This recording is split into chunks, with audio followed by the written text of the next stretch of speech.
There comes a moment when your body begins to remind you that time is passing.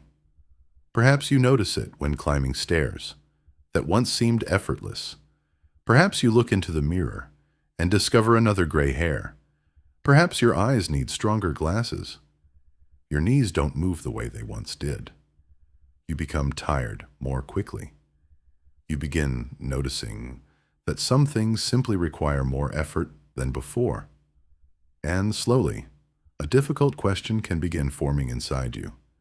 If my physical strength is fading, am I becoming less valuable? We live in a world obsessed with youth. Advertisements celebrate young faces. Entertainment celebrates young bodies. Social media celebrates beauty, energy, speed, and physical strength. And because of this, growing older can sometimes feel like slowly becoming invisible. But the Bible looks at aging very differently. Scripture never pretends that the body will remain young forever. Instead, it reveals something far more powerful. Your physical strength can decrease, while your spiritual strength continues to grow. Your body can become weaker, while your wisdom becomes deeper. And some of the greatest chapters of your spiritual life may begin after the world thinks. Your best years are already behind you. The Apostle Paul gives us a remarkable picture. He says, though our outward person is wasting away, our inward person is being renewed day by day. Think about that. Two things can happen at the same time. Something physical may be weakening, while something spiritual is becoming stronger. Your hair can become gray, while your faith becomes stronger. Your walking can become slower, while your wisdom becomes deeper. Your hands may lose some strength, while your prayers become more meaningful. The world often asks, how young do you look? But Scripture asks, something different. What are you becoming inside? The Bible is remarkably honest about aging. It does not tell us and to pretend that aging is easy. Growing older can involve real losses. You may lose physical strength. You may lose some independence. You may lose friends. You may lose a spouse. You may watch your children build lives of their own. And perhaps one of the hardest changes is realizing that people no longer need you in exactly the same way they once did. That can hurt. But the Bible never measures human value by physical productivity. Your worth does not disappear because your body can no longer do what it once did. Think about Abraham. When God called Abraham into one of the greatest journeys recorded in Scripture, Abraham was not a 20-year-old man beginning adult life. He was 75 years old when he left Haran, and some of the greatest promises connected with his life would be fulfilled when he was even older. Imagine telling Abraham, at 75, your important years are finished. Biblically, some of his most significant experiences were still ahead of him. Age had not canceled God's purpose. Then, consider Moses. Moses' life is astonishing when viewed through the lens of age. His life can roughly be divided into 3 periods.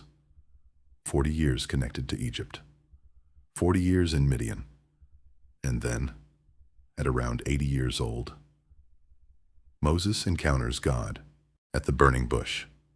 80, at an age when many people would understandably think about slowing down.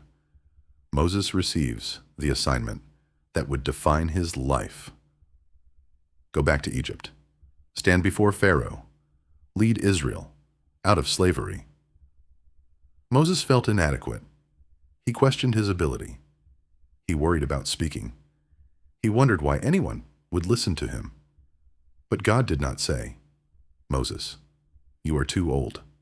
Instead, God promised to be with him. And perhaps that is one of the great lessons of aging. When confidence in your own strength begins decreasing, your confidence in God's strength can increase.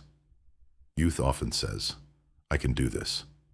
Experience eventually teaches us, I cannot control everything. And faith learns to say, but God is still faithful. That is a different kind of strength. It isn't the strength that lifts the heaviest object. It isn't the strength that runs the fastest race. It is the strength that survives disappointment without abandoning faith. The strength that experiences grief and still prays. The strength that loses something precious and still says, God, I trust you.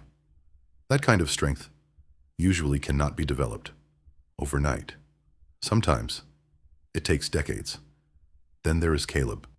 When Israel entered the promised land, Caleb remembered a promise God had made many years earlier. At 85 years old, Caleb was still asking for the mountain that had been promised to him.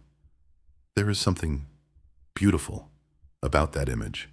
An 85-year-old man still believing God's promise. Caleb reminds us that growing older does not automatically mean becoming spiritually passive. Your assignment may change, your abilities may change, your responsibilities may change, but faith does not have a retirement age. Then there is Anna, an elderly woman whose story appears in the Gospel of Luke. Anna had experienced deep personal loss. She had been widowed for many years, yet she had not allowed sorrow to make her life spiritually empty. She worshiped, she fasted, she prayed, and when the infant Jesus was brought to the temple, Anna recognized the significance of what was happening. Others could see a baby, but Anna saw something more. Years of prayer had not made her irrelevant. They had made her spiritually attentive. Sometimes aging takes away certain physical abilities, while experience gives something else: perspective, discernment, patience, wisdom. And perhaps this is one of the greatest gifts older people can give to younger generations. Perspective. A young person may believe one failure has destroyed their entire future. An older believer may say, I thought that too, 40 years ago. A young couple may think one difficult season means their relationship cannot survive. An older couple may say, we survived seasons we thought would break us. A young person may panic because God has not answered a prayer after 6 months.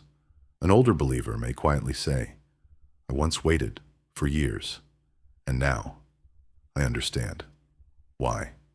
That kind of wisdom cannot simply be downloaded. Some truths are learned by living. The Psalms give us another beautiful picture. They describe righteous people still bearing fruit in old age. Notice that idea. Still bearing fruit. The Bible does not describe old age as automatically fruitless. The fruit may simply look different. Perhaps you cannot travel as you once did, but you can pray. Perhaps you cannot work as many hours as before, but you can mentor. Perhaps you cannot physically serve in every activity, but you can encourage someone who is discouraged. You can tell your children and grandchildren what life has taught you. You can reconcile with someone before it is too late. You can become a source of wisdom for people still trying to understand life. Sometimes your greatest contribution is not what your hands can produce. It is what your life can teach. But there is another subject we cannot ignore: death. Part of the fear of aging comes from knowing where the process eventually leads. Another birthday means another year has passed, and perhaps you begin asking, how much time do I have left? The Bible does not solve the fear of death by pretending death isn't real. Christianity confronts death directly. The Apostle Paul even describes death as an enemy. But Christianity also declares that death does not have the final word. The central Christian hope is resurrection. Jesus said, "I am the resurrection and the life." And the New Testament describes a future resurrection where what is perishable becomes imperishable. What is weak is raised in power. This means Christian hope is not ultimately about desperately trying to keep this present body young forever. It is about trusting the God who promises resurrection, and that changes the meaning of aging. Imagine watching the sunset.